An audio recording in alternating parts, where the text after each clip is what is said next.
Amis internautes, n'oubliez pas de liker, de vous abonner et de cliquer sur la note de notification pour ne rien rater. Discours militant, rassembleur et historique à l'investiture de Wardani. Djogbenu n'est pas un homme, c'est un extraterrestre. Il est le meilleur profil pour avoir commencé la classe avant 2016. Puis, aux côtés du président Patrice Talon, comme ministre, militant et président d'un parti politique, il a franchi toutes les marches pour être le meilleur profil. Si ces infrastructures dont le monde nous envie sous le magistère Talon sont les fruits des réformes courageuses qui nous caractérisent aujourd'hui, Joseph Djogbenu est, avec Romuald Wardani, les deux vrais piliers de cette chance qui élève notre pays aux yeux du monde comme la nation de Dieu. À la veille de la désignation de l'autre enfant des entrailles du président Talon, le nom de Joseph Djogbenu était aussi sur toutes les lèvres comme le candidat désigné pour une victoire politique en 2026. Mais choisir étant exclure, comme il l'a dit lui-même ailleurs, ce fut Romuald Wardani et lui, dans le rôle de faiseur de roi avec seule problématique majeure dans la tête de tout le monde. Je cite, « Va-t-il accepter le verdict? Et s'il l'accepte, pourra-t-il l'assumer pour ne pas dire accepter? Car accepter, c'est porter. » Fin de citation.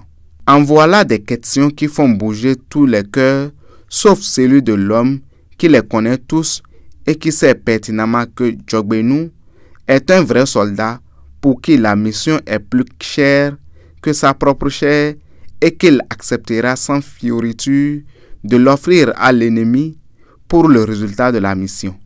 Voilà qui est Joseph Djogbenu l'incompris.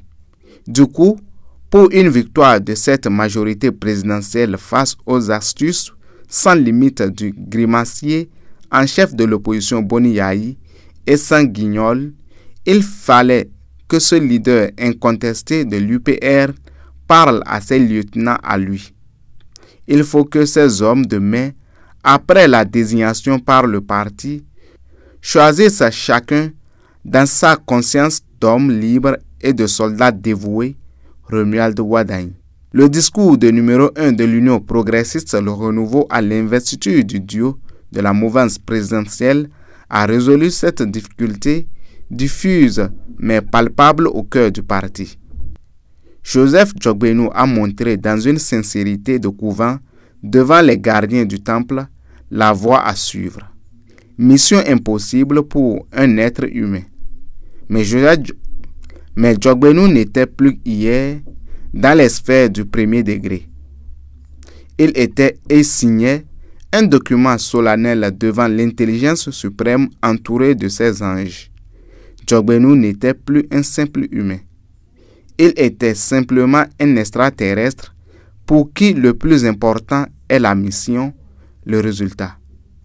On peut dire que c'est hier à Parakou que Djogbenu a fait élire son jeune frère Wardani qu'il a désigné comme étant le meilleur des meilleurs.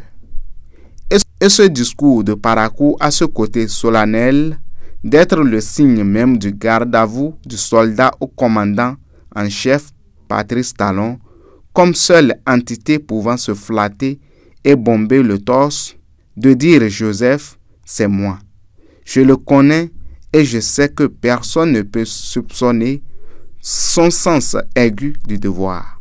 Depuis hier donc, Romuald Wardani a été élu et le reste en 2026 n'est qu'une formalité pour montrer au président Yayi que rien ne vaut la discipline dans les challenges politiques. Il assistera comme dans un exercice d'application à l'échec de sa bande de jeunes capables de le bouder, de l'avenir des années pour venir lui déposer un dossier de candidature à la candidature du parti. Voilà la clé que le président Talon garde jalousement dans ses mains pour battre Yayi à chaque élection. Il dirige une armée très disciplinée. Joseph Djogbenu l'a démontré hier en devenant la véritable vedette de la fête de Parakou. Aboubakar Takou.